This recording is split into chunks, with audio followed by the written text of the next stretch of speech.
Dasi from Orlando, Florida. Hare Krishna Mataji, Dandavat Pranam, all glories to Srila Prabhupada and Guru Maharaj. Thank you so much for joining.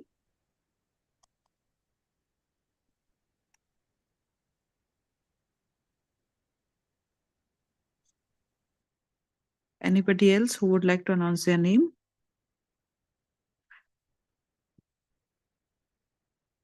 Shamrasika Mataji, can you please request Prabhuji to start the recording? It is started. Hare Krishna Mataji, Okay. please accept my humble obeisances. All glory to Srila Prabhupada and Guru Maharaj.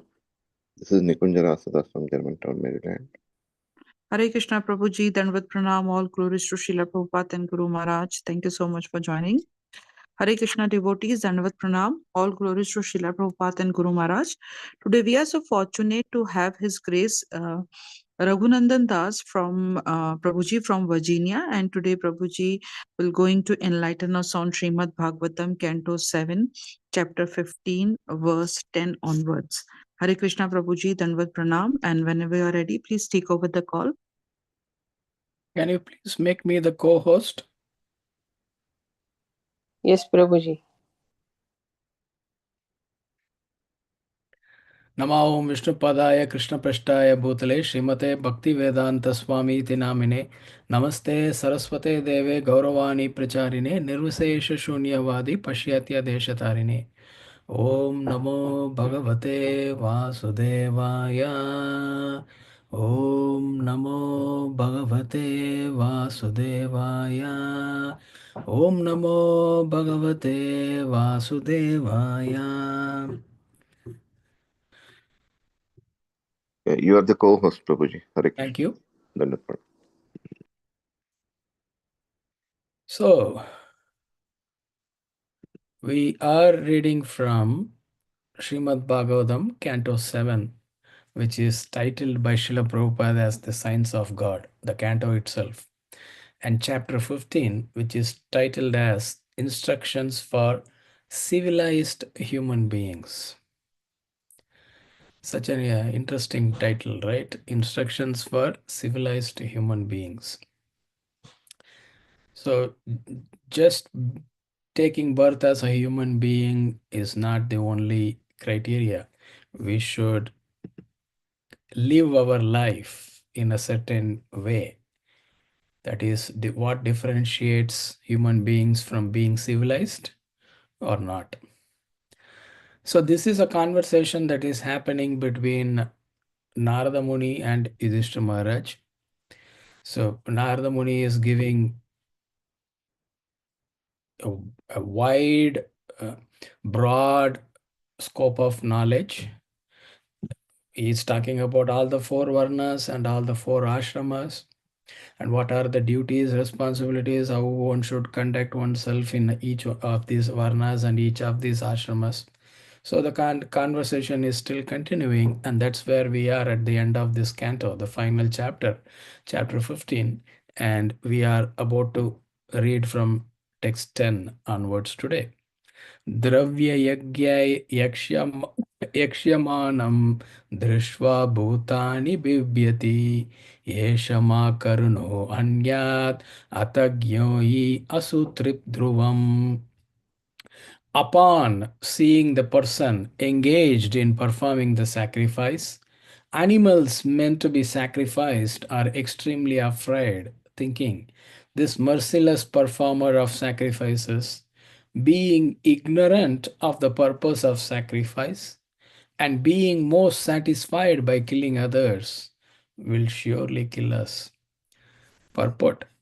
Animal sacrifice in the name of religion is current practically all over the world in every established religion.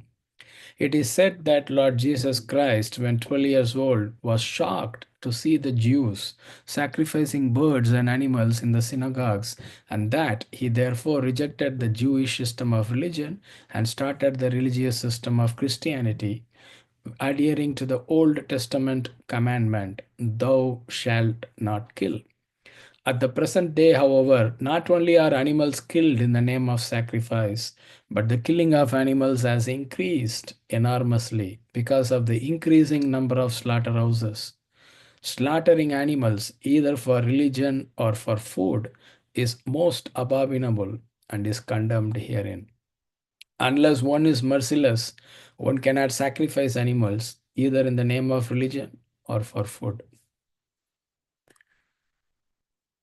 So many times people ask, is it mentioned in Bhagavad Gita? Is it mentioned in your scriptures that we should not eat meat? In Bhagavad Gita, Krishna clearly states he accepts food only in the category of patram, pushpam, phalam, toyam. Patram means leaf kind of variety vegetables, food. Pushpam, flower, because there are some kinds of flowers that are also edible, and we eat the flower from the plantain is used for cooking food.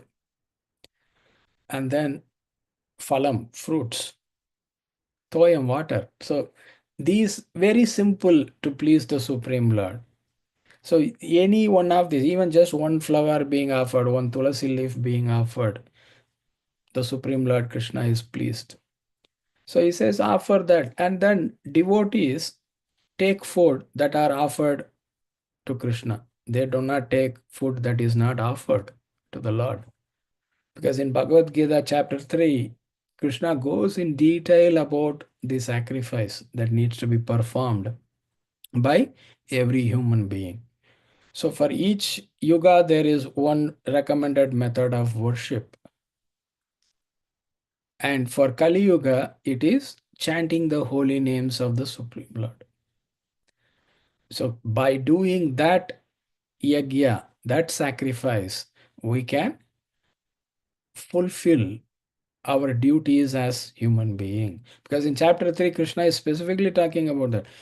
I sent forth into this creation demigods and all the other living entities. I sent forth into the material creation. And all the necessities are being provided for by me and these demigods. And the human beings have a responsibility to say thanks. Because it's a basic courtesy. Human beings have to say thanks. So the sacrifice is recommended. And for each age, there is different kind of yajna that needs to be performed. But for Kali Yuga, it's very simple. Chanting the holy names of the Lord. It doesn't cost any money. It doesn't require any qualifications. Anybody in any condition of life can do it.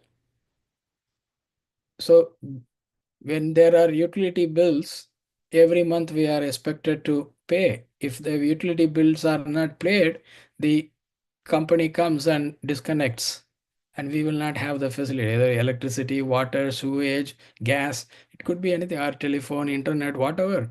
So similarly, all these air to breathe, pure water to drink, all these being provided by the Supreme Lord and the demigods. So that's where the concept of sacrifice is there. But people start, oh, in in our religion we have the concept of performing animal sacrifices. Oh, even in Vedas there are mention of Ashwamedha Yagya where horses are sacrificed, this animal is sacrificed. Now, Kali Yuga, such animals sacrifices are not to be performed. Chaitanya Mahaprabhu had a discussion with one of the Kasis we find in Chaitanya Charitamrita. And Chaitanya Mahaprabhu gives a very simple explanation how these animal sacrifices in the previous yugas were performed. It has to be a very qualified person who has to perform that yagya. And upon the animal that which is sacrificed in the yagya, either will be brought back to life or given a human form of life. One of those two results has to happen to basically validate how qualified the person performing that yagya is. People conveniently ignored that, and then say, oh, why Vedas are talking about animal sacrifice. I will just put all the animals that I feel like eating, I will sacrifice them, and then I will satisfy my taste buds. So all those contaminations and degradations were happening because people did not properly understand what it is, how it is to be done, what qualifications are needed to be performed, and what should be the end result for the animal being sacrificed. Nothing. Oh, it is mentioned in Vedas, we will do it. But here it is clearly being said that animal sacrifice is not proper. Because in Kali Yuga, nobody is qualified to do that. Nobody can bring back, revive that animal that is being sacrificed, or even guarantee that, oh, the next life immediately is going to be a human form of life for that animal. No, such is not possible. Then that's why in Kali Yuga, these animal sacrifices are not recommended, are not meant to be performed. So either for religion or for my sense gratification, killing of animals and eating them is not allowed. So that is the essence of that uh, verse. Text 11. Tasmad daivopapnena munyanyenapi dharmavet santushtohar ahakuryan nitya naimitiki kriya. Therefore, day by day, one who is actually aware of religious principles and is not heinously envious of poor animals should happily perform daily sacrifices and those for certain occasions with whatever food is available easily by the grace of the Lord. Purport. The word dharmavit, meaning one who knows the actual purpose of religion, is very significant. As explained in Bhagavad Gita, chapter 18, text 66, Sarva dharman parityajya mamekam sharanam vraja. Becoming Krishna conscious is the topmost stage in understanding of religious principles. One who reaches this stage performs the archana process in devotion service. Anyone, whether a grahastha or a sannyasi, can keep small deities of the Lord suitably packed or, if possible, installed, and thus worship the deities of Radha Krishna, Sitaram, Lakshmi Narayan, Lord Jagannath, or Sri Chaitanya Mahaprabhu by offering food prepared in ghee and then offering the sanctified prasad to the forefathers, demigods, and other living entities as a matter of routine daily work. All the centers of our Krishna consciousness movement have deity worship programs very nicely going on, in which food is offered to the deity and distributed to the first class Brahmanas and Vaishnavas and even to the people in general. This performance of sacrifice brings complete satisfaction. The members of the Krishna consciousness movement engage daily in such transcendental activities. Thus, in our Krishna consciousness movement, there is no question at all of killing animals.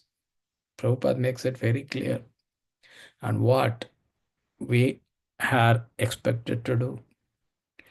So, Dharmavit. Vedavit means one who knows the Veda, the complete knowledge given in Vedas. Dharmavit means one who knows the actual purpose of Dharma. What is that? Abandon all varieties of religion and surrender only unto me, Krishna says as a final instruction in Bhagavad Gita. So, what does it mean? Follow my instructions, follow my guidance, and walk the path I am asking you to walk. We don't need to do anything special, anything extra. Very simple things Krishna has asked us to do. Follow his instructions faithfully, sincerely, and we will attain his lotus feet. And then Prabhupada is making some additional point because in the verse it is said, for certain occasions, some sacrifices have to be done. Because there is a practice that for forefathers, to satisfy them, they have to offer food, and then all these animals are killed and meat is offered to them. So that is what is being indicated in that. And it says those for certain occasions, we don't need to even kill animals and do sacrifice with whatever food is available easily by the grace of the Lord. Patram pushpam phalam toyam. offer it to the Supreme Lord and offer that Mahaprasadam to the forefathers. Because many times people ask, oh, we all do for Amavasya and other special occasions where we offer Pinda to our ancestors and forefathers. What should be offered? Simple. Chant Hare Krishna Maha Mantra for the benefit of that departed soul or the forefathers or ancestors, and offer food in Sattva Guna, because Krishna accepts only food that is in the Sattva Guna, mode of goodness. Prepare food, offer it to Krishna, and take that prasadam and give it to the ancestors, forefathers, demigods, and every living entity. Everybody will be completely satisfied because it is food that has been offered to the Supreme Lord. So that is the simple process. So when we do that, we might have photos of deities in our home, or we might have deities in our home. So we can follow the same process. Food in the mode of goodness. Simple. Even if it is just patram, pushpam, phalam, toyam, just offer it to the Lord for his satisfaction and pleasure, and take that and distribute it to all others, even to demigods, even to forefathers and ancestors. Very simple, and complete satisfaction is guaranteed by the Supreme Lord himself. Because that's what he says in chapter 3, right? Anything that you eat, offer it to me in sacrifice. So that sacrifice is enough. So what does he eat? He eats only food in the mode of goodness, sattva guna food varieties. Oh, how do I know what food is? Oh, if we do not know, we can ask other devotees who know it. And if the the acharyas have given everything clearly, what is allowed, what is not allowed. And Krishna gives big explanation in the finishing chapters of Bhagavad Gita when he talks about material nature and the three modes. So those putting that and putting this together, we know what food we are allowed to offer, what food we are not allowed to offer, and what food we are allowed to take and not take. Well, keep it very simple. We don't need to complicate. We don't need to do all these um, confusing, complex juggleries. So these two verses talk about avoiding animal sacrifices and doing sacrifices in a very simple, meaningful, most satisfying manner. Okay, and then text 12 and text 13 we will read today, and we will have some discussion. So the text 12 and text 13 talks about slightly, it bumps up one more level, and then it talks about multiple things about dharma. So let's say what it is. Vidharma paradharmascha abhasa upamachalah adharma shaka panchema dharmagyo adharmavatyajet. There are 5 branches of irreligion, appropriately known as irreligion, vidharma, religious principles for which one is unfit, paradharma, pretentious religion, abhasa, analogical religion, upadharma, and cheating religion, chaladharma. One who is aware of real religious life must abandon these 5 as irreligious. So we should know what is dharma, we should know what is not dharma. To know a particular thing, to define a thing properly, these two things should be there, what it is and what it is not. That is why when Rupa Goswami is going to define what is pure devotional service, he defines what pure devotional service is, and he will also define what pure devotional service is not, because that is complete. So similarly, when we are talking about dharma, dharma, dharma, we should also know what is not dharma. That is why Narada Muni is explaining about dharma, do these things properly in this way, and also understand what is not dharma. So that is why in this verse he is listing 5 items. Vidharma, Paradharma, Abhasa, Upadharma, and Chaladharma. So he says these five are not religion and should be avoided one who is very serious about one's spiritual advancement. Purport. Any religious principles opposed to the principle of surrendering to the lotus feet of the Supreme Personality of Godhead Krishna are to be considered religious principles of irregularity or cheating. And one who is actually interested in religion must give them up. One should simply follow the instructions of Krishna and surrender unto him. To do this, of course, one needs very good intelligence, which may be awakened after many, many births through good association with devotees and the practice of Krishna consciousness. Everything but the principle of religion recommended by Krishna, Sarva Dharman Parityajya Mamekam Sharanam Vraja, should be given up as irreligion. So, what is the criteria that Prabhupada is mercifully giving us? Anything that takes me closer to Krishna is good. Anything that takes me even one step away from Krishna is not good. Very simple, even a child can recognize that principle. Any item, any principle that takes me one step closer to Krishna is good. Anything that takes me one step away from Krishna is not good. So then in text 13, Narada Muni goes into detail about what these are. What is Vidharma, what is Paradharma, what is Upadharma, what is Chaladharma. And then there are Abhas and others are there. So it will come in subsequent verses. So let's see text 13 and then we can have little more discussion about what each of these means. Dharmabado vidharmasyat paradharmonyachoditāh upadharmastu pakando dambo va shabda bichalaha. Translation. Religious principles that obstruct one from following his own religion are called vidharma. Religious principles introduced by others are called paradharma, a new type of religion created by one who is falsely proud and who opposes the principles of the Vedas is called upadharma.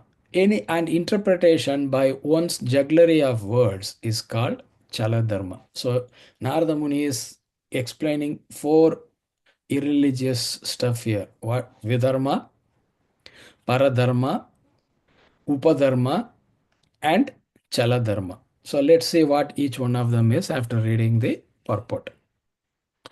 Purport. To create a new type of dharma has become fashionable in this age. So-called swamis and yogis support that one may follow any type of religious system according to one's own choice, because all systems are ultimately the same.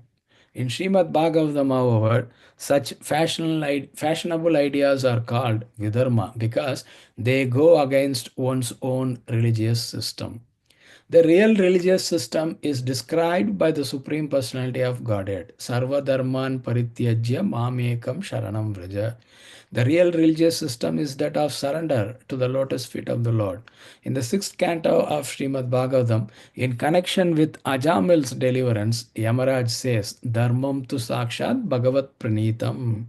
Real religion is that which is given by the Supreme Personality of Godhead, just as real law is that which is given by the government. No one can manufacture actual law at home, nor can one manufacture actual religion.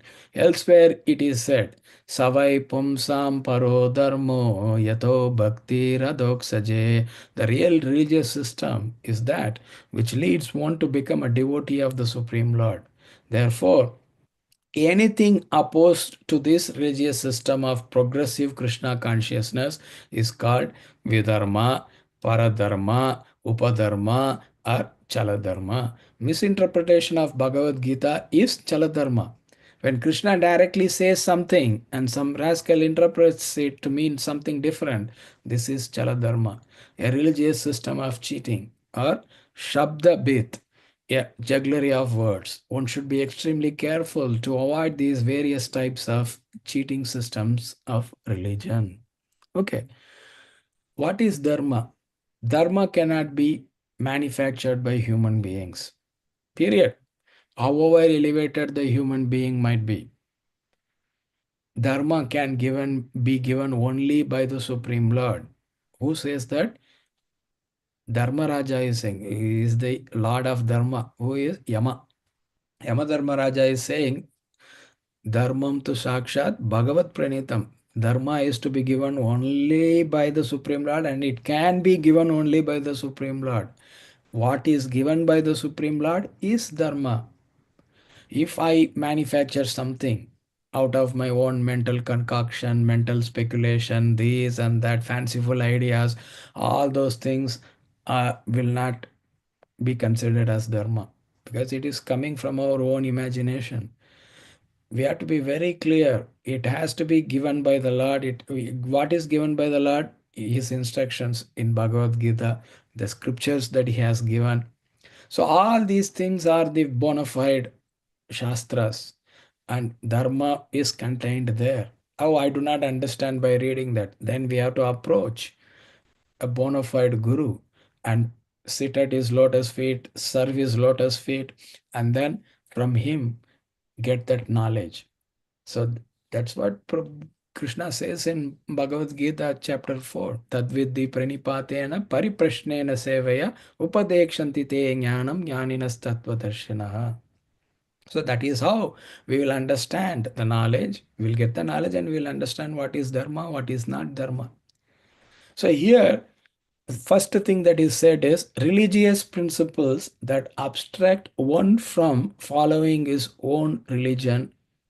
Those are called vidharma. What does it mean? We have some religious, we have practices of fasting, austerities, meditation, and everything.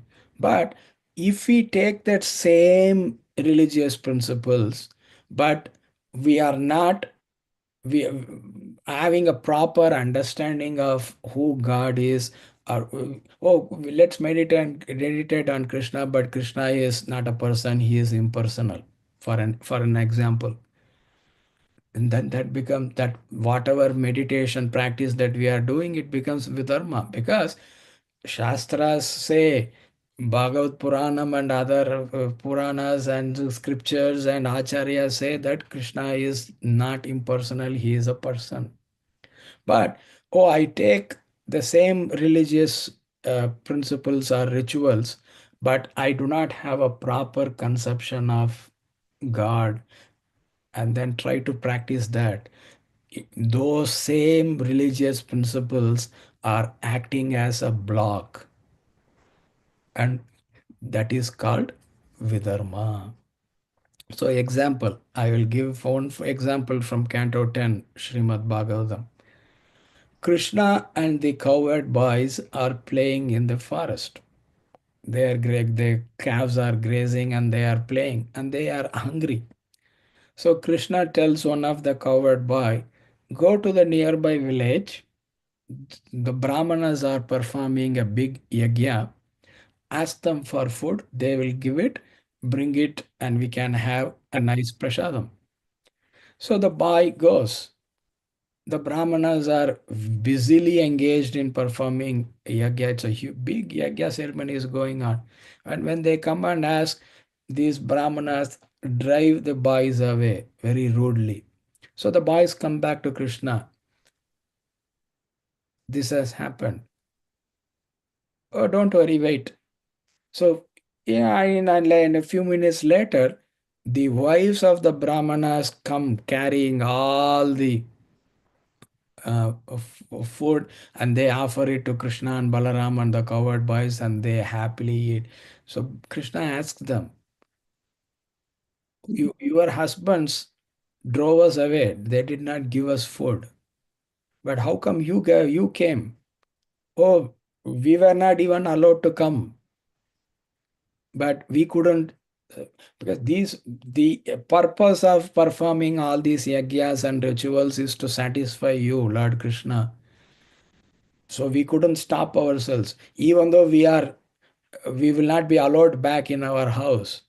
We felt we have to come and offer it to you, because that is the completion. So here we see the Brahmanas, they are performing rituals exactly according to the scriptures, but they did not understand for whom it is being performed, and they did not understand who God is.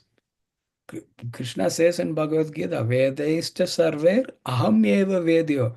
If you are calling yourself completely learned in Vedas, you should understand the purpose of the knowledge is to know me and understand me. Me, Lord Krishna. But the Brahmanas who are performing rituals, yagyas, and everything according to the scriptures, they did not understand who God is. They did not recognize when God is saying, come and give these offerings to me.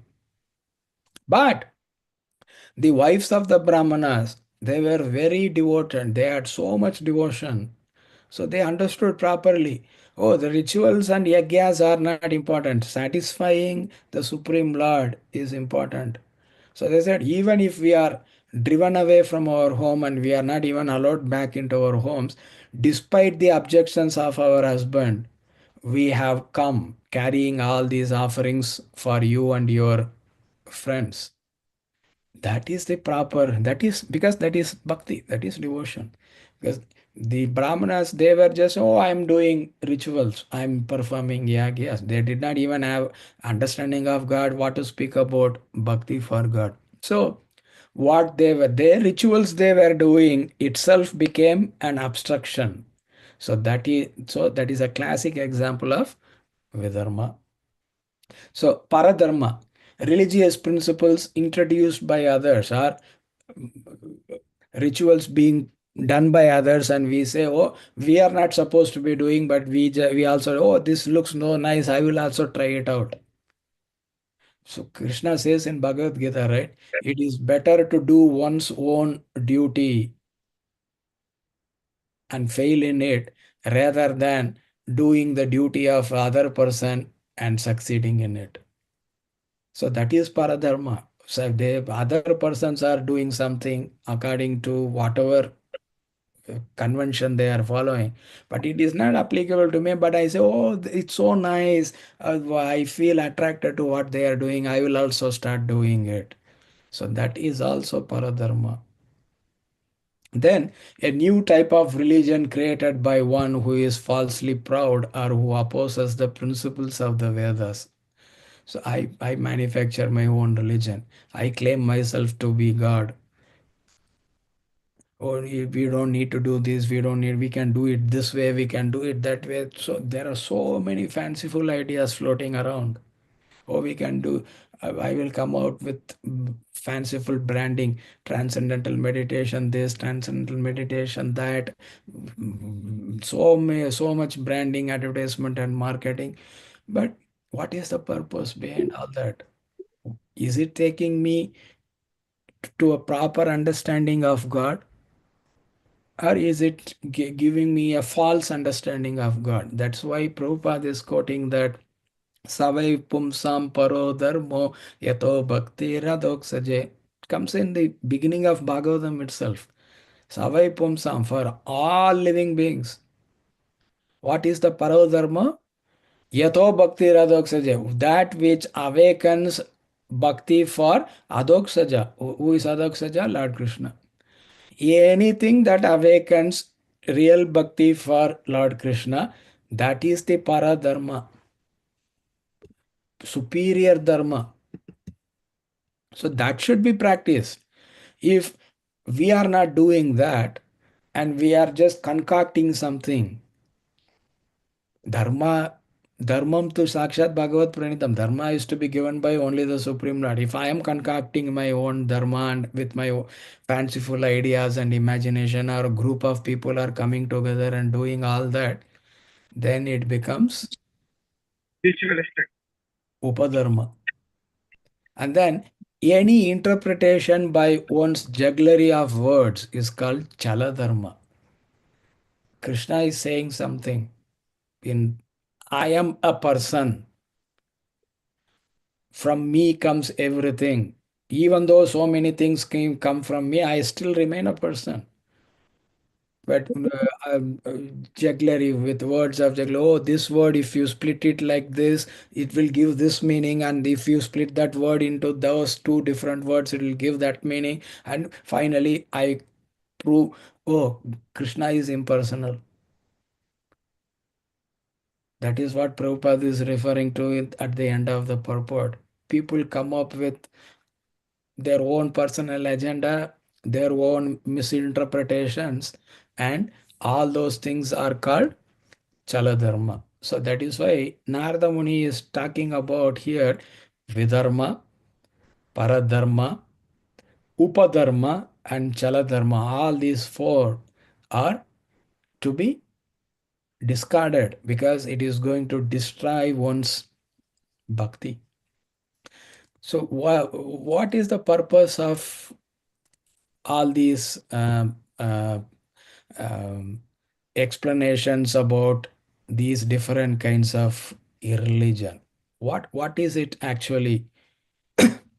So, in simple terms, Vidharma means any even uh, rituals or prescribed processes in Vedic scriptures, but it is blocking our true devotion to Krishna. That is Vidharma.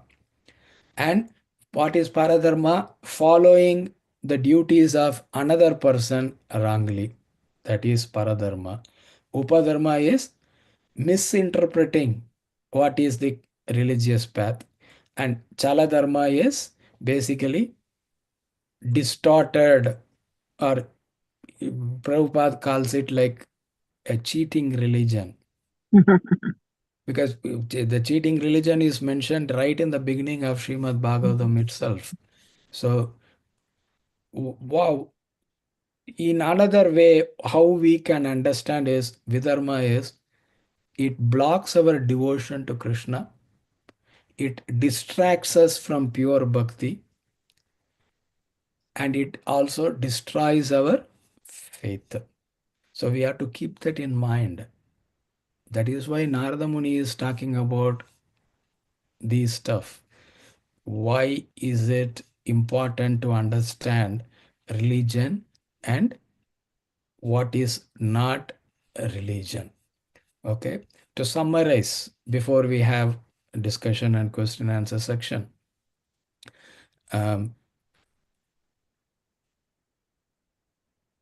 anything that distracts is paradharma. It is because I'm getting distracted by what others are doing and I'm attracted towards it. It's a distraction. Upadharma is that which distracts us from our actual path.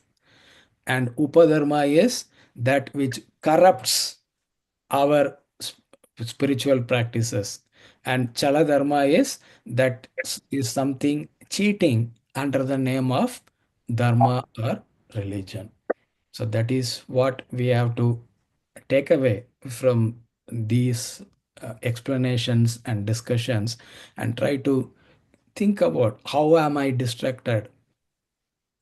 Oh, I see them doing something.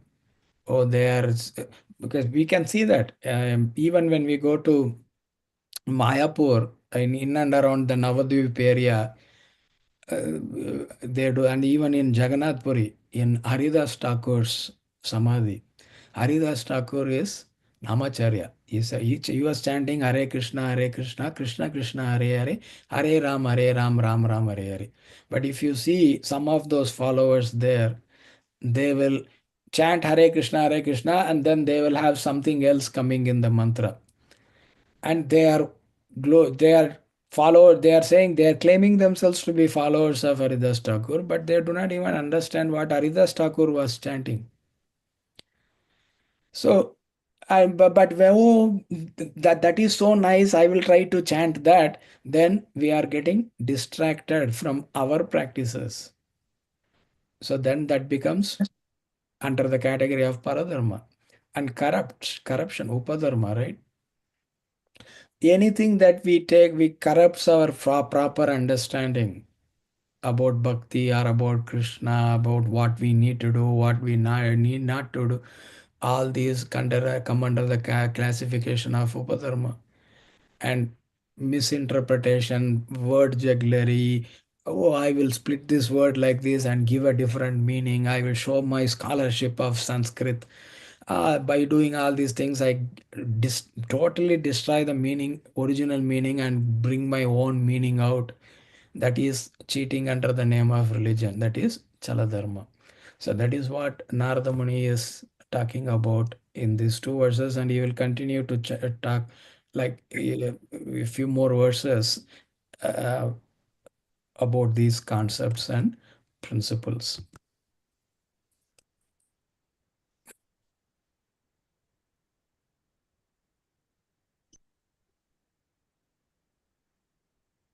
Going there, then let the person also come. Okay, let's see if there is any discussion or questions.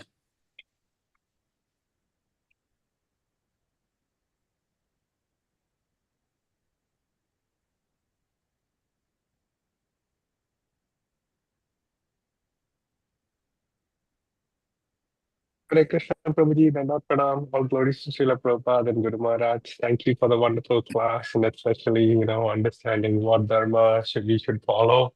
Prabhuji, my question is, how can we be tolerant to other religion and other sampradayas if, we always think that only ours is the right way? I know we should follow it strongly, but we should be respectful of others as well, right? So with the context of this, how can we understand if that is, we should respect that or it is all Abha Sampradaya? Thank you. See, first we should understand there are bona fide religious systems according to time, place, and circumstance and the people concerned. So if we take a school system, we don't directly put our kids, or we did not even directly go to 12th grade. We started from elementary school, and gradually education according to that level is imparted, and we are promoted to the next grade and the next grade and the next grade, and we finally come to the 12th grade. So like that, even within the Vedic body of knowledge, there are multiple levels, because Krishna recognizes a soul can be at various different levels. So from that position, what can be done to uplift them to the next level and the next level, and finally to reach the lotus feet of Lord Krishna? So when we look at the worldwide religions, we have Judaism practiced by Jews, we have Islam practiced by Muslims, we have Christianity practiced by Christians, and we have Buddhism practiced by Buddhists, and we have followers of Sanatana Dharma. So like that, there are these bona fide religions, and we have to understand there is a specific purpose for that religion and religious principles to elevate and uplift those souls from that current position to that next level. So that respect should be there, and with respect comes tolerance. But at the same time, we also have to understand there could be distortions or concoctions or misinterpretations even within our practice and within the practices of others. So even in Sanatana Dharma, there is so much speculation. And people say, oh no, God is finally impersonal. And there is a path towards the Jnana Yoga. So we understand that, but we don't immediately get attracted towards, oh, this looks very fanciful, I will try to follow that. The injunction, the explanations are to protect ourselves. It's like getting ourselves get a vaccination to immunize ourselves from a particular disease. So these explanations of what is dharma, what is not dharma, is like a self-vaccination to protect ourselves. When we look at around us, we know what we should be doing, we should be keeping a safe distance from. But at the same time, we should understand, oh yeah, they are doing what is possible for them. So we should just offer that respect within our mind and keep a safe distance and not dive into it or take those practice and so this is so nice because we can see even in our devotee community, we will say, oh, I saw this person doing that, I am attracted by what they are doing, these they are doing that. No, we are already given certain stuff, but we are not properly practicing it, we are not satisfied with it also. Oh, that looks so fanciful, that so those distractions come. So we should just protect ourselves from getting distracted by these things, and also at the same time within the mind offer them respect. Oh, they from their level they are trying to do something to grow from that level to the next higher level, and pray for pray to Krishna for them to reach his lotus feet as quickly as they can, and then continue having faith in our practices and not get distracted by any of these things. Thank you, Prabhuji, for the amazing answer. It's very nice, and we can respect and then follow at the same time. Thank you, Prabhuji. Thank Yeah, you. otherwise we think that oh, this noise I have, let me also try that. Then how many things we try and we become so exhausted and finally say nothing works.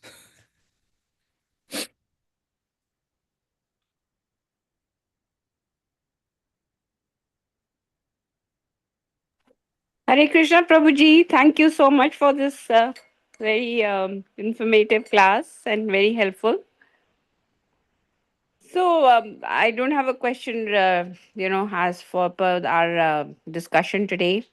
However, I just wanted to ask you, what is going on in happened in Pahalgam.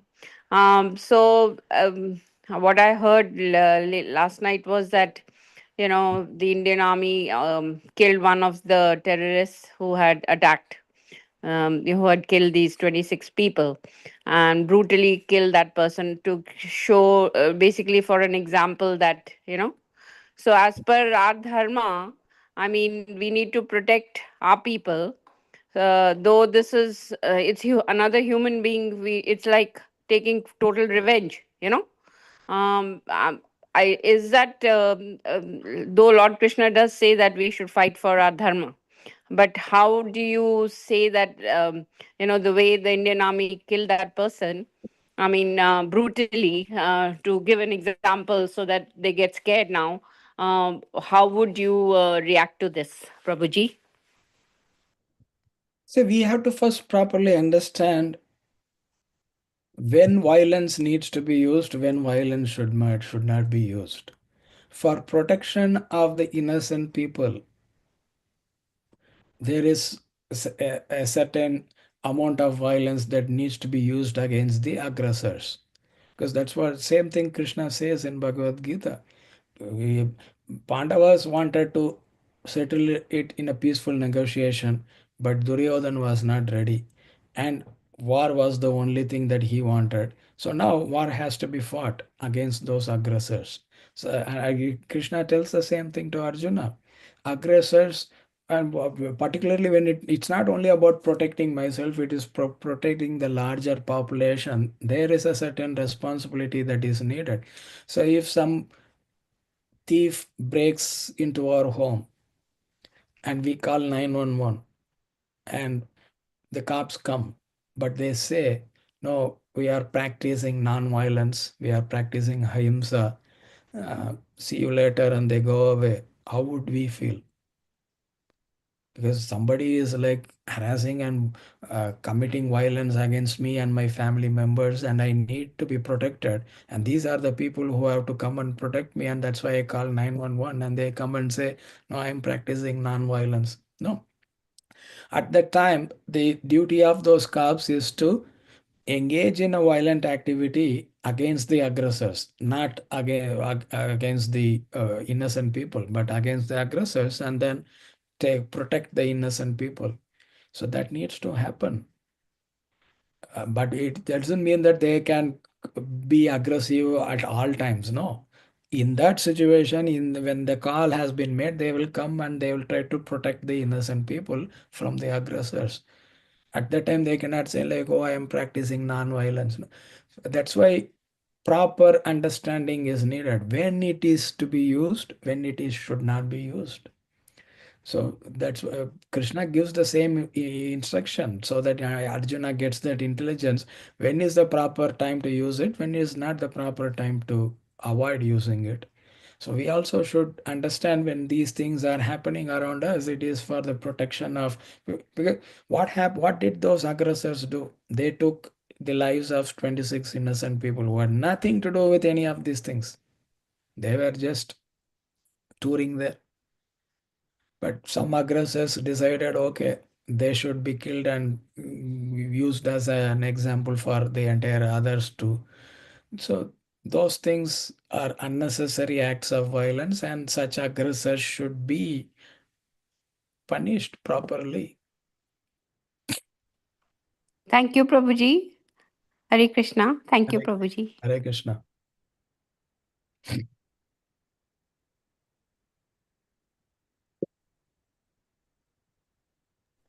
Hare Krishna Prabhuji, Dandavat Pranam. Thank you so much for this nectar class, and special thank you for Raghunanda Das Prabhu that he cancelled his George Mason University student class and he gave his valuable time to us.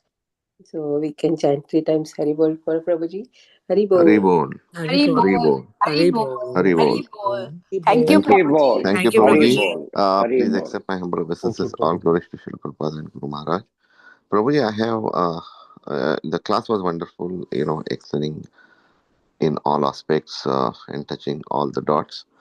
One question arose in my mind, like when Geeta Mataji just now mentioned about the incident which happened at Pelgam. So, if we consider dharma, then how would we define this dharma from the perspective of the action taken by Indian army, and at the same time, the other side also they did the wrong thing. So from both the side, how the like dharma stands, like how would you From the point of aggressors, killing of innocent people, where is dharma in that? So basically, they are becoming aggressors because that they got nothing to do with, but those people have been just randomly selected and say, okay, I will finish them off.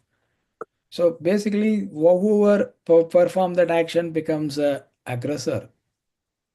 And from the point of view of the Indian government, to protect the innocent citizens is their duty.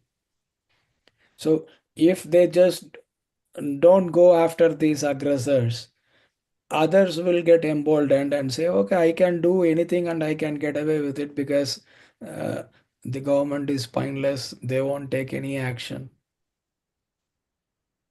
That is not good for the in the future for all the other citizens.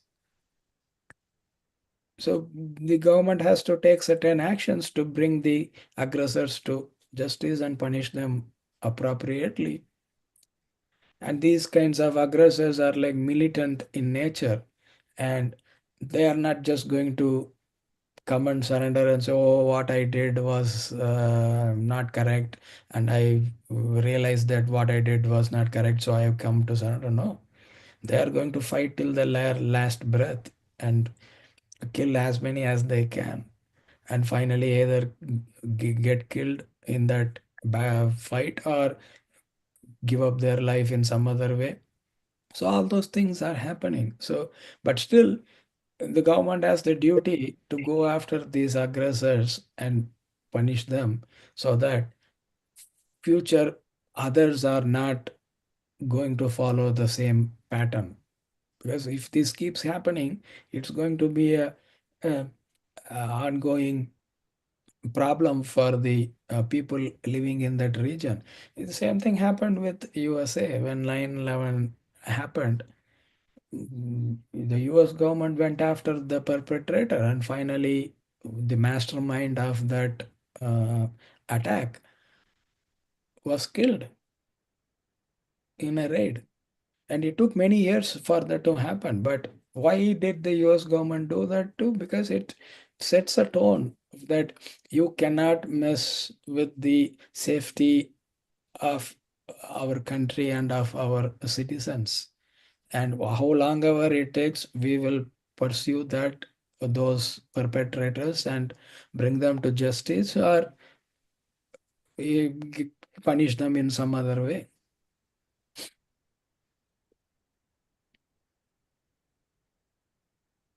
Yes, Prabhu. And it's a Thank very complex area. It's not like a black and white kind of a thing, but people generally have a certain moral compass and then say, okay, this is fine, this is crossing the line. And when the line is crossed in a very violent manner, then the repercussions are accordingly.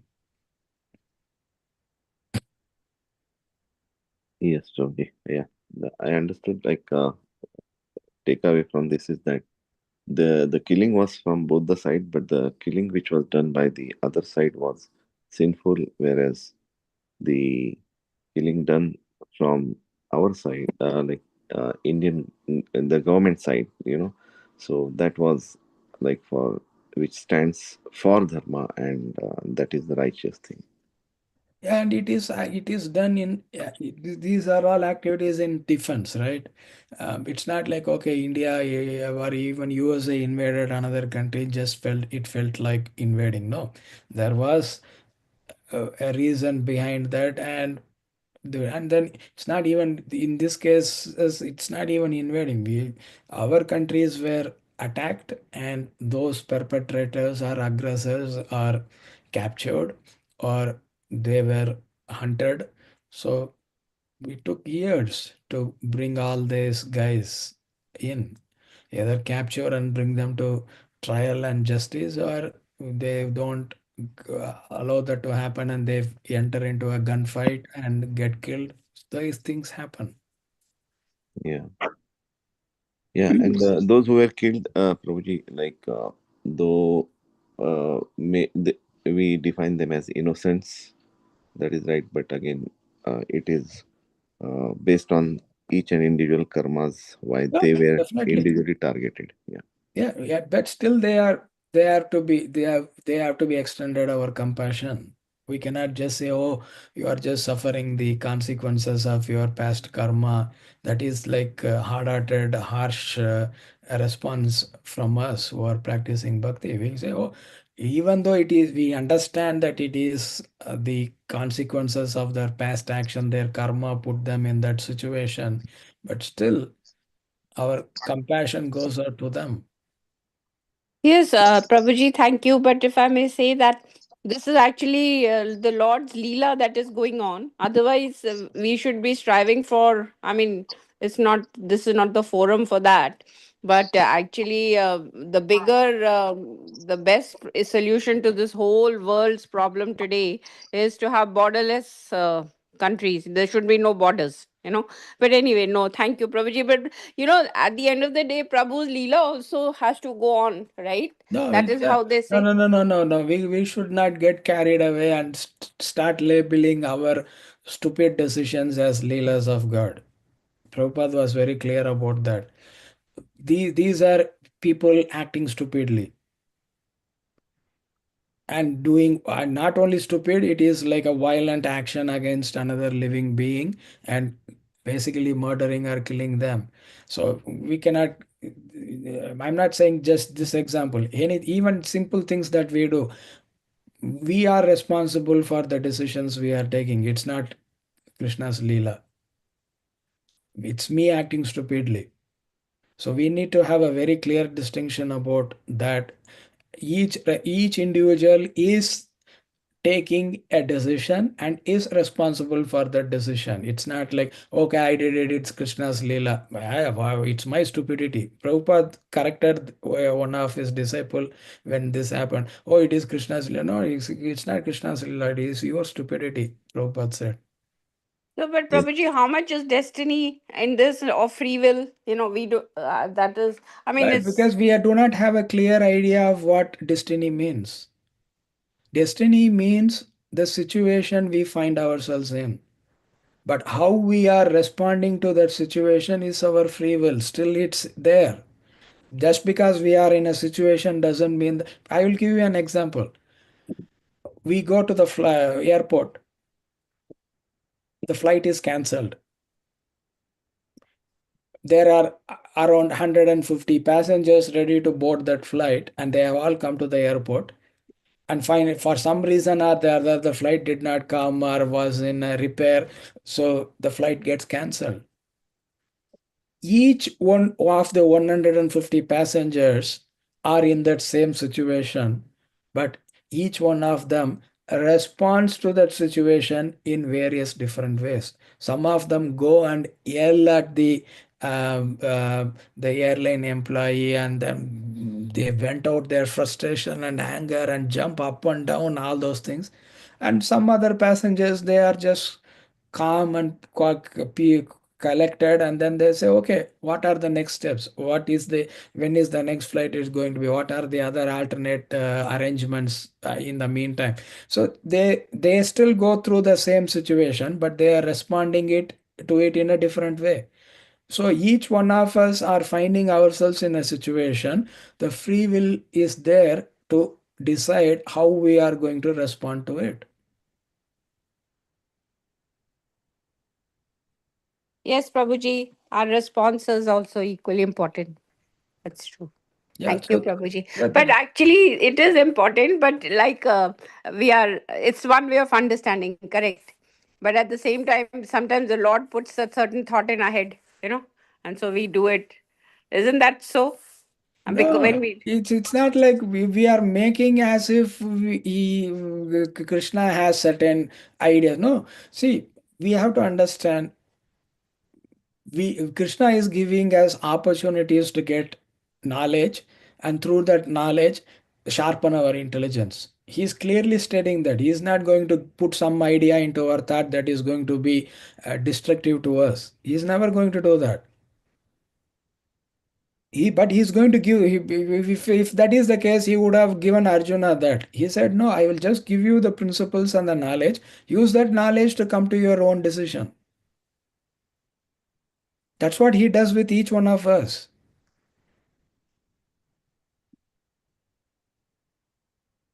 yes, Prabhuji. So then, how about the past? What do you call them? Your which gets when we do japa, right? Our previous some thoughts keep coming, right? Yeah, that comes because of From our the past. we have accumulated all these things. So we are now, it has to be purged and cleaned. Yes. So until that completely is cleaned, it's going to keep coming. And we are also currently doing actions, and that is also going to get into that accumulation bin. Yes, Prabhuji. So that is why we have to be very careful what our thoughts are, what our desires are, what our actions are. So we have to be, at least from today going forward, we have to be very careful. Uh, Otherwise, we are just, there is an example, like we keep sweeping the floor to remove the dust, and we keep putting dust into it. It doesn't get cleaned. That's true. Yeah. Thank you, Prabhuji. Hare Krishna. Yeah, I agree, Prabhuji. Like precaution is better than cure, or it itself describes the, or maybe sometimes the aggression may lead to some problem, like as you mentioned, the airport, the airport passengers example, and uh, like, but at the same time, if some precautions, some patience may definitely uh, turn you to the right direction during any bad situation or worse situation as well. Yeah. And we look at all these people, like examples from Puranas, oh, it happened in the past, that's okay, but we still can learn from them. And then we can look at contemporary examples like this airport situation. And we have seen and experienced all these things. And we have seen others do it too. And then we so what just me getting angry and jumping up and down is making the situation better or making it worse? Yeah. Just because I went and I'm so important, how can you do this to me? Just take care of me right now, is going to put me at the last Last, line. last line. That's correct. Yeah, Yeah. but Nice. our emotions and our ego gets the better of us and say, no, I need to get this. No, all the 150 passengers are in the same situation.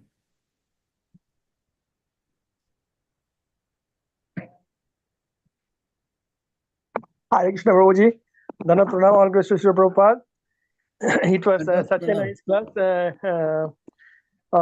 dwelling upon Narada Muni's instruction in Yudhishthir about the dharma. Yes, it is so much pertinent all the time, and especially in today's situation where the name of dharma, so-called religion, is being invoked to inflict harm on others, on innocent people. Yes, I mean, tamasic dharmas are there, rajasic dharma is there, and sattvic and Suddha sattvic. These are very important to reflect upon. Yes, you it's correct that dharmam tu sakshat bhagavat pranitam. So whoever is the punisher, he knows the law the best, and the judge is the arbiter of law. So so the law, so the judge is saying that this is the law. So that means that is the law. Whoever is in whichever faith ultimately has to go to through the same judge. So very important to get the things because so many confusions come, and in the Kali Yuga, Manda Sumanda Mata Manda Bhagga Upodgata, so many confusions abound. So very important to reflect on what the actual dharma is, and so important. And about the confusion in in lot of Indians, that whatever सब माया है, सबका भगवान इच्छा ही होता है, सब भगवान की इच्छा ही होता है. That is Krishna clearly. I mean, you correctly said. You have a very nice example. 150 people, different choosing to do different things. So Krishna also says in 2-3 places in Bhagavad Gita. One is that towards the end, I just wanted to take your kind permission and your, if I can, with my little knowledge, Prabhuji, that he says that five ways that the work gets done. Adhishtanam, tatha karta, karanam cha pritak vidam. So adhishtan, tatha karta. So all these things. So your first adhishtan, the adhishtan, the body, and then there is this ichha. Ichha belongs to the soul, the individual jiva. So, and then the Lord permits it. Yes, Lord permits it, but based on the ichha of the jiva, the desire of the jiva. That is the jiva needs to take the responsibility of his ichha. So accordingly, based on his ichha, he will go. He will go to demigod, become demigod, or become a worm in the stool. So his choice. Krishna also says, in chapter 5, I do not take I do not take anybody's pap, anybody's sin. Nor do I interfere in the prarabdha of anybody. I mean, if he is destined to get, as per his prarabdha, he is destined to get something good result, he will get it. Nor do I interfere in somebody's pap. So very clear. And this false notion in the Indian community, I mean, the Sanatan community, due to different problems in the Kali Yuga situation, and this needs to be debunked thoroughly.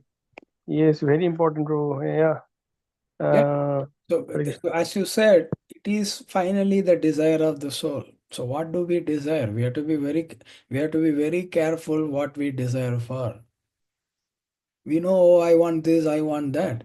Yes, yes. But we do not see the complete picture. We do not have the capacity to see it. Yeah. But rather, we should trust in Krishna and say, you know better. You know what Yeah. is better for me. I might be going and just asking him for like 1 million rupees, but he is ready to give me 1 billion. Yeah.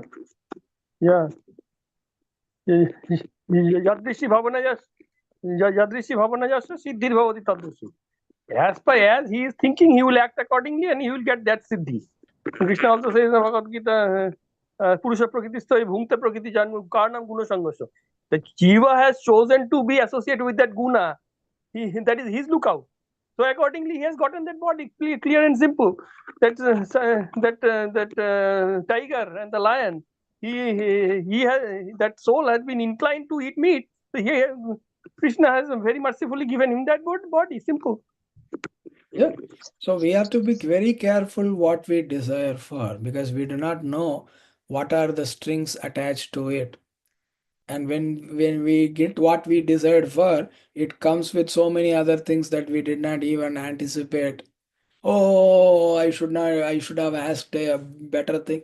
No, we should, that's why we should say, leave it to Krishna. You know what is better for me.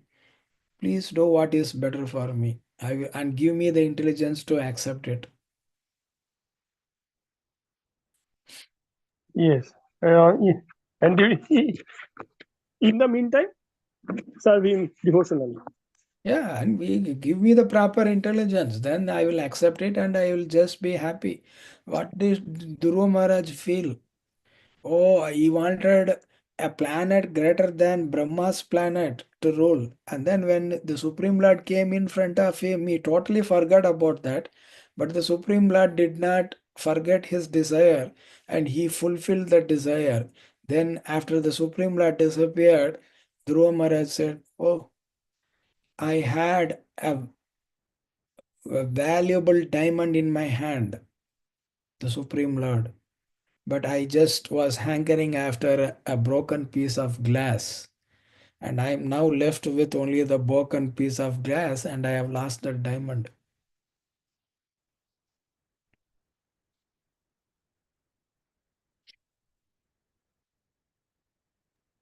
Yes, Prabhuji, and thank you for the wonderful class. This will grace us with your association more in the past, in the future. Hare Yes, Krishna, Prabhuji, and Prabhuji. one thing, it is convinced that when this kind of mass killing happens, then it's again, as Partha Prabhu said, it is referred to as prarabdha. So no one can, deny this prarabdha. And we cannot say, well, like, out of all those people that were there, whether it was like a karma for them or is it just the end of their material existence itself and they go back to Godhead. We do not know what each one of them were at. And because of their karma or because of something else, they were in that situation, we do not know. But generally, we understand it could be an outcome of their past karma, but we do not know. See, sometimes like devotees also, when they are traveling in the car and they have a road accident and they die, we do not know what is their destination. We cannot just say it is just happened because of their karma. Yes, Prabhuji. I agree that because even one example we can mention here, like we are walking on the, we are taking a evening walk or morning walk. But while walking, we don't know how many ants are coming below our feet. So some ants maybe they suddenly escapes, but some ants are suppressed, and we don't know that. But some ants may uh, crawl on your foot, so they are saved. So it's again like we can correlate this with this example also, like Yeah. those ants are not at the fault, but again they are in the way. So then again we can refer to all natural calamities also, like earthquakes or anything like. So it all this is a very wide thinking if we think on this, but again like, yeah, Yeah, but sometimes when it all these has. things are happening, the one thing that we can learn from all these things is we need shelter and protection. That's correct. Yeah. Hare Krishna. And where can we find such shelter and protection? At the lotus feet of the Supreme Lord Krishna. It is this place where complete shelter and protection is there, complete fearlessness is there. Yes, Prabhuji, we have to be surrendered and just seek protection of Krishna. Yeah. That's the key takeaway from your class, Prabhuji. Thank you. Hare Krishna. Yes, and another key takeaway, Prabhuji, is that that we don't know what is good for us. So That is, and we think we know, yeah, we know, but when we understand that and say, "Oh, Krishna, you know what is better for me, and I give that, you take that responsibility, and please give me the intelligence to just accept whatever you are giving me." Yes. So in that context, Prabhuji, that we are feeling sorry for the people who lost their lives. But I mean, I'm just giving you what the thought came in my head is that maybe, when we compare to some people, elderly people who are really living a long life but suffering, no quality of life is there. They're really suffering an old age. Compared to these people, they say प्राण भी बहुत मुश्किल से जाते हैं. So in a second, without any pain, the soul was liberated. I mean, if you look at it from a different angle, one can look at it that way. What do you say to that, Prabhuji?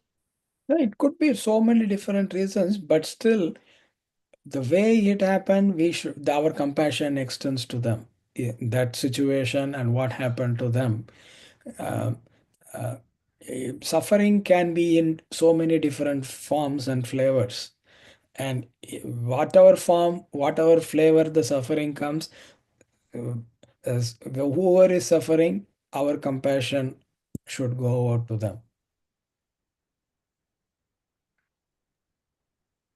Hare Krishna Prabhuji. Thank you, Mother Prabhuji. you.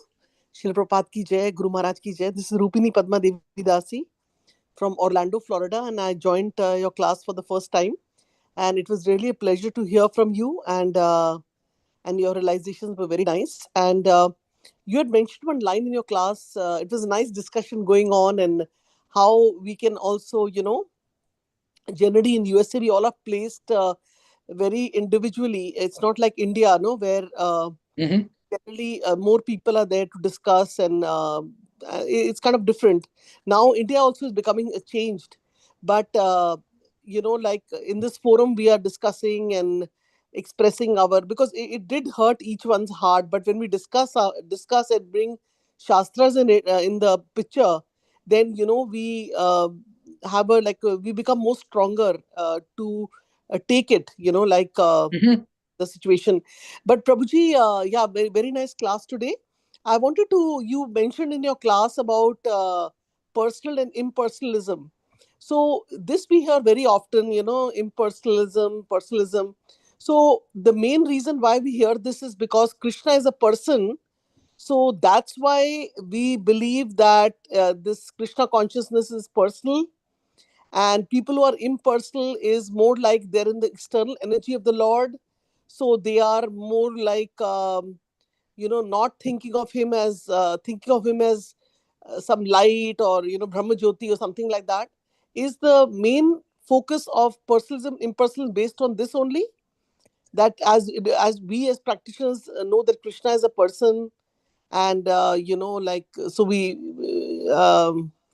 there's so many things we know about him, like we offered bhoga to him and he can eat with his eyes. He's so powerful, he's so strong, he's got all the opulences, all that. So we know personal aspect about Krishna, so then we all are personalists, sorry. And then there are other people who don't want to digest the Bhagavad Gita or Bhagvatam, so they come in the category of impersonalism. Can you share some thought on this, or is there some more meaning to personalism and impersonalism? which I'm not aware. Yeah, it is what the Supreme Lord finally concludes, because he is the one who is describing himself. So we should hear from him and say, okay, what is your conclusion about yourself? Even when the Supreme Lord is concluding that I am a person, if I come and say no, that is not correct, you are impersonal, you are not a person, you are just an energy, just a light and things like that, then is my statement the authoritative one, or is his statement the authoritative one? Forget about whether he is the Supreme Lord or not, even person to person. If I point to you, you are explaining about who you are and what you are, and I come and say, no, you are not like this, you are like this. Does it make sense? Because you know who you are, what you are. I cannot say, no, this is what you are and this is what you are. No, that is totally incorrect. When no, Krishna clearly categorically states, I am an individual. You are an individual, Arjuna, and all these other living entities are individual. And then he says, you are individual not only now. All of us were individuals in the past. All of us are individuals currently, and all of us will continue to be individuals in the future too. Individuality is there. And then there are other indications where he is a person, and he categorically says, I am person. And when he came as Chaitanya Mahaprabhu, he clearly said, every impersonal explanation about me is like a lash on my back. And he shows so many lashes on his back. It's not, he wants to be accepted as a person, and we deny his personality. How cruel is that? So if he says he is impersonal, all our acharyas and devotees would be taking that as the ultimate truth. But he doesn't say that. I have my impersonal nature too. And some of the people are getting attracted to that impersonal nature too. But I would like each one of you to get attracted to my personal nature. And I just don't have one personal form. I have unlimited personal forms. And you can get attracted to any one of those unlimited personal forms. How magnanimous and charitable and compassionate and kind Krishna is. Hare Krishna Prabhuji. I want to substantiate your conclusion with the few verses from the chapter 12 Bhagavad Gita. For Mataji, Arjuna asks the same questions about Mayavadi and personalists. So, I mean, the impersonalists and personalists, that the first question he asked in chapter 12 is about this. So, Krishna says, and he asks, who is the better of them? So, Krishna says, so Sri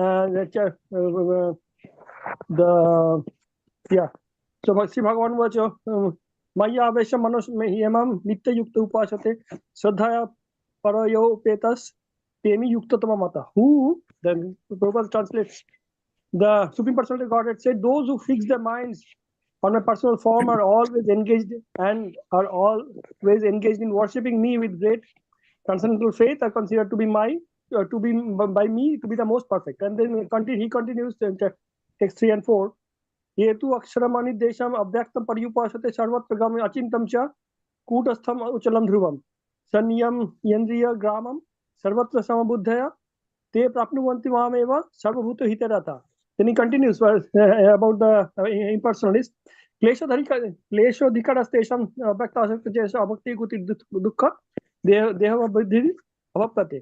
Now translation for these three verses are like, but those who fully worship the unmanifested, the impersonalists, that which lies beyond perception of the senses, the all-pervading, inconceivable, unchanging, fixed, and immovable, the impersonal conception of the absolute truth, by controlling the various senses and being equally disposed to everyone, such persons engaged in the welfare of all at last achieve me. Then chapter and then verse 5 translation. For those whose minds are attached to the unmanifested, impersonal feature of the Supreme, advancement is very troublesome. Klesha. To make progress in that discipline is always difficult for those who are embodied. So we are all embodied. So we are not liberated. So for us, we are in the Gunavadha, we are Nityavadha. So for us, progressing in the impersonal aspect is very, very difficult. That's what it has been found. And but on the other side, Krishna now comes to the other side, the devotee side, the personal side. Ye tu sarvani karmani mai sannasimat para. Anannaiva yogena mam dhyantu upasate tesham samudharta mrityu samsara sagaran bhavami nachirat patra maya vaishyati jetasam.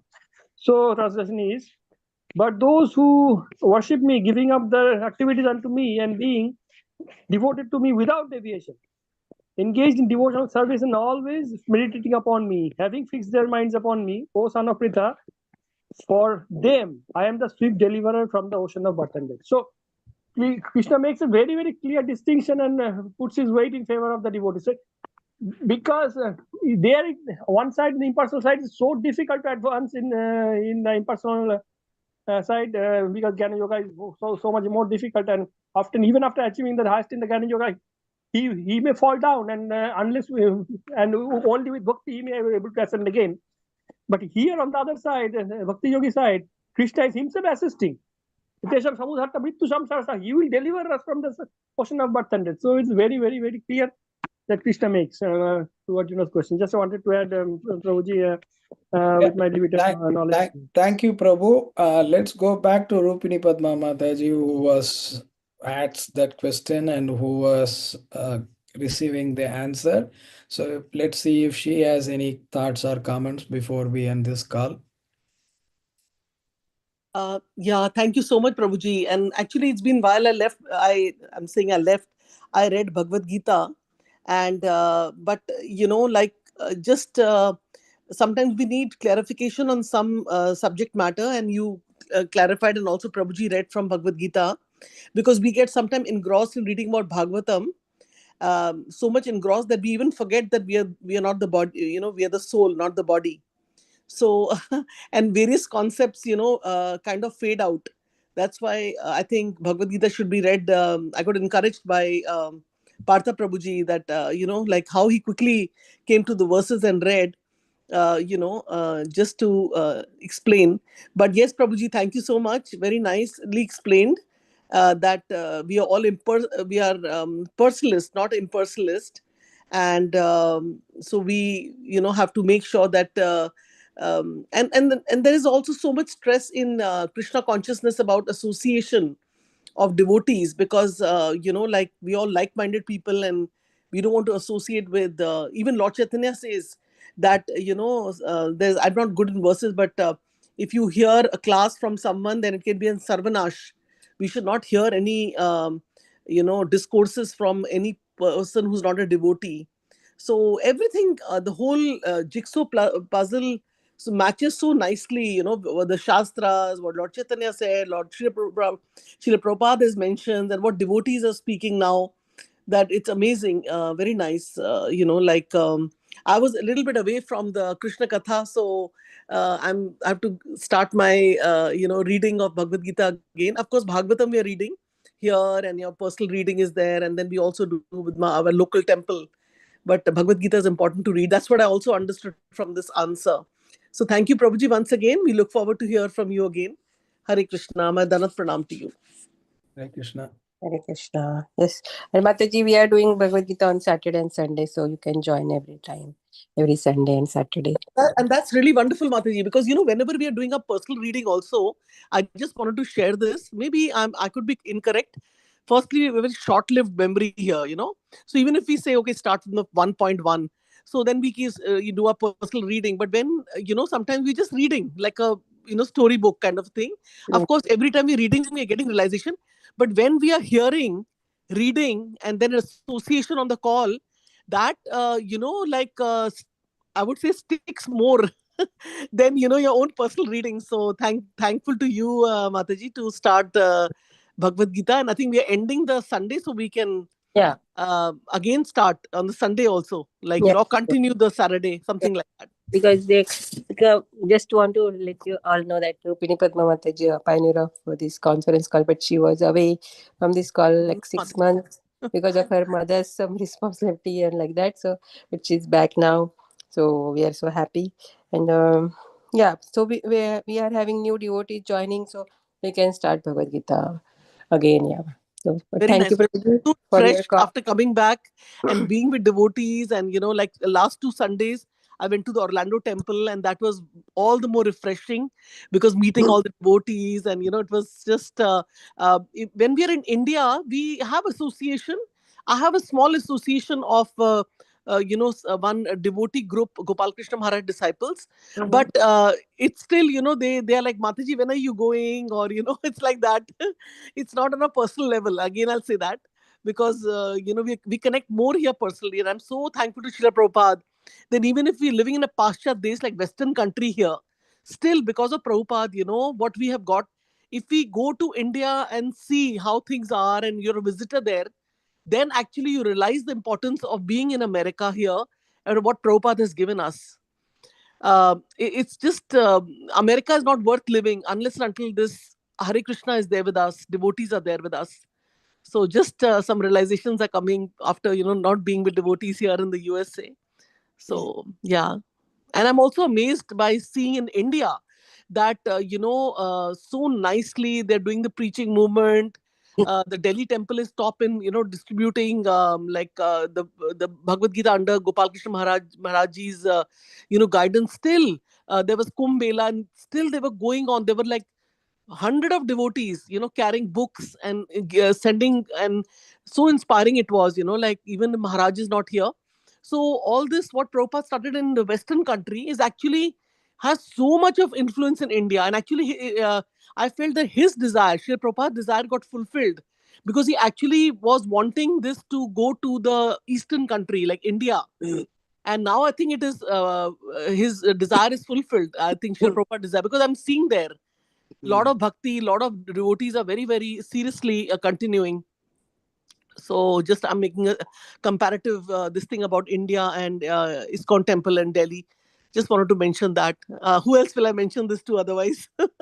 Only in devotees I can, share my comparison. But excuse me if I said something wrong, but just my personal thing, because I'm in both the places sometimes. Yes, Mataji. Thank you so much. Hare Krishna. So, Mataji, in India, the devotees do not have access to Prabhuji's, the speaker Prabhuji's, as much as we have here, right? Mataji, I mean, there might be like Zoom calls and all there, but what happens is that there, the temple itself has different, they're huge temples, and they have classes going on, Namahatta classes, Bhagavad Gita classes. So a lot of where people are actually going and sitting in the classes, and where they attend like programs. They given normal people who come just for darshan, they'll just have khichdi. But there are people who are serious and they are attending regular classes.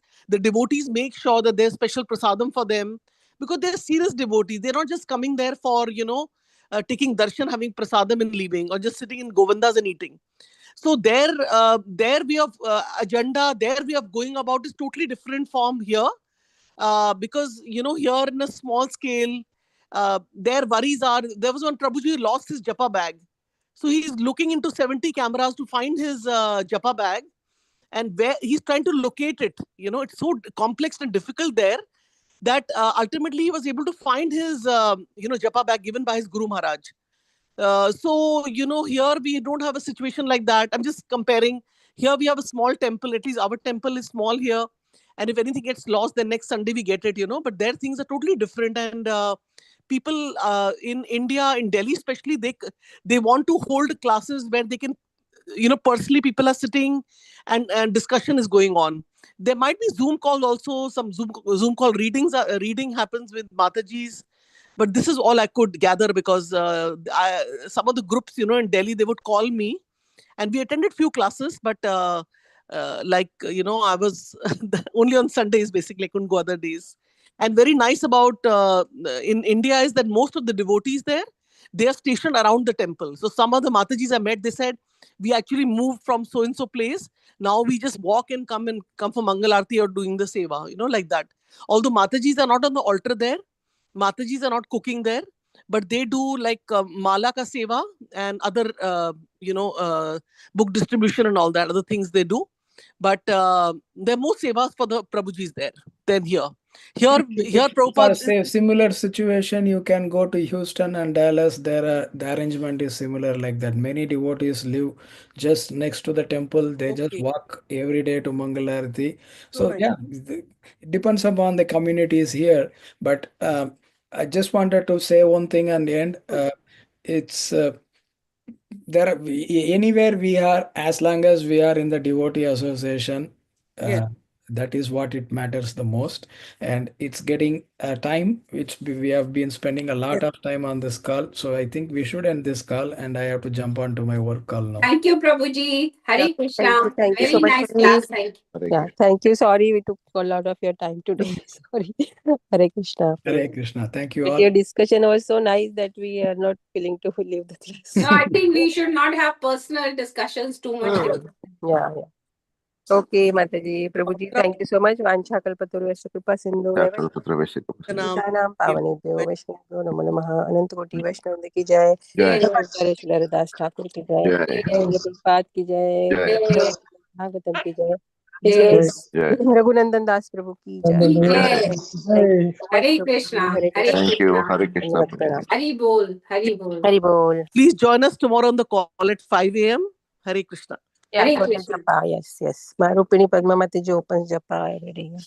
Hari Bol. 255, there are devotees joining, so please you can join us. Yes, Mataji.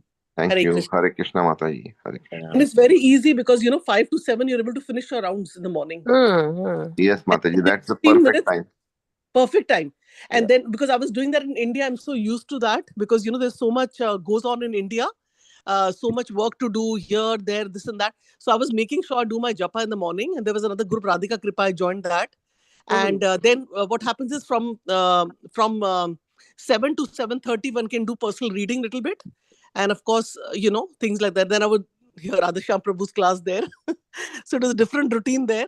But Yes, I don't want to leave the 5 to 7. So I'm so happy that somehow I was able to continue here because I slacken here sometime. And but if anybody wants to join before also 4 5, it's so good, like Yes, Mataji. Yeah, Mataji, I remember 10 years before we used to chant like mad devotees. I remember you used to chant from there, and me, Shamarasika used to chant from here. yes. Lot of loudly, like I remember those days, like it was really. But now we have to pick up again, Mataji. Yeah, We have to pick up. Badrani Prabhu was there, I remember. yeah, Badran. Yeah, and the Prabhuji who come for the Bhagavad Gita class, he was And always there.